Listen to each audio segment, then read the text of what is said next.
ఆయన ఒకటే ఇప్పుడు ఎప్పుడు కలిసినా గానీ ప్రభుత్వం కాంగ్రెస్ ప్రభుత్వం వచ్చిన వెంటనే కంపల్సరీ మీ కేసును టేకప్ చేస్తాము, అన్ని విధాలుగా ప్రభుత్వం అండగా అని చెప్పేసి మాట్లాడారు.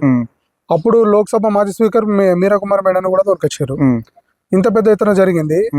మొన్న లాస్ట్ టైం ఎలక్షన్స్ లో కూడా ఎలక్షన్ ప్రచారానికి ఇటు వచ్చారు. రేవంత్ రెడ్డి వచ్చినప్పుడు ఆయన మా ఊరికి మన తంగలపల్లికి వచ్చారు. అక్కడ స్టే చేసి 1 డే ఉన్నాడు. ఆ ఉన్న రోజు కూడా మమ్మల్ని బాధితుల కుటుంబాలను అందరూ పిలుచుకున్నాడు. మొదటి 1 గంట అర్ధ గంట సేపు మాట్లాడిండు. ప్రభుత్వం వచ్చిన వెంటనే ఫస్ట్ మేము టేకప్ చేసే కేసు నేరేళ్ల కేసు. నేరేళ్ల కేసులో మీకు బాధితులందరికీ న్యాయం చేసిన తర్వాత మాకు ఆశ్చర్యం ఉంటుందని చెప్పేసి ఆ రోజు మాకు మాట ఇవ్వడం జరిగింది.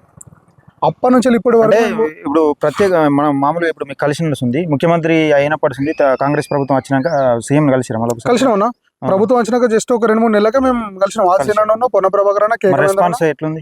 ఆ రోజు పోయినప్పుడు కూడా సేమ్ అదే మాట అన్నారు. ఎప్పుడైతే ఎలక్షన్ ముందు ఏ మాట ఇచ్చిండో ఆ రోజు మీ సెక్రటరీ తప్పకుండా న్యాయం జరుగుతుంది, న్యాయం చేసే బాధ్యత మాది. ఆ బాధ్యత మాకే.